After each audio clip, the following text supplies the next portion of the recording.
हो जाए, चाहे दिन में हो चाहे रात में हो, घबराहट उत्पन्न, तो उसके लिए ध्रुमावती माता का नाम लीजिए और ध्रुमावती माता के नाम से गुड़ की 7 टुकड़े कर लीजिए। गुड़ की जो बट्टी होती है उसके 7 टुकड़े कर लीजिए।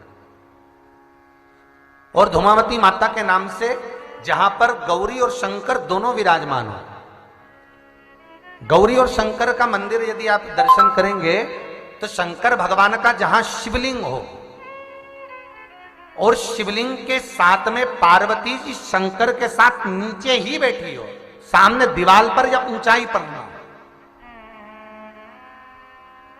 आपको पहले कहा था शंकर जी के शिवलिंग का आपको कई बार दर्शन कराया। एक विष्णु शिवलिंग होता है, एक डमरू जैसा शिवलिंग होता है जिसको बैठकर पूजा नहीं जाता, जिसको खड़े होकर जल चढ़ाए। एक शिवलिंग होता है जो जमीन पर ही रहता है, जिसको गौरी शंकर कहते हैं हमारे महाराज। तो गौरी शंकर का स्मरण कर कर, उमा महेश का स्मरण कर कर, जो शिवलिंग जमीन पर हो और पार्वती जी भी जमीन पर ही स्थापित है, गौरी शंकर का स्मरण कर कर शुक्रवार के दिन शंकर भगवान पर प्रदोष काल में समय के शाम के समय पर सूर्य अस्त के कुछ ही क्षण में वो गुड़ की डिलियां आप शंकर भगवान को चढ़ा दीजिए और गौरी माता का स्मरण कर कर उसको उठाकर ले आइए।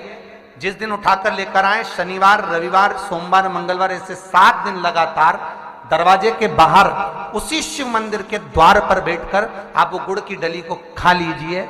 महाराज, जिंदगी में कभी घबराहट नहीं हो सकती, सिर दर्द नहीं हो सकता, बेचैनी नहीं हो सकती और पसीना नहीं आ सकता घबराहट के कारण। रात को चक सो आनंदमय, पर गौरी शंकर होना चाहिए।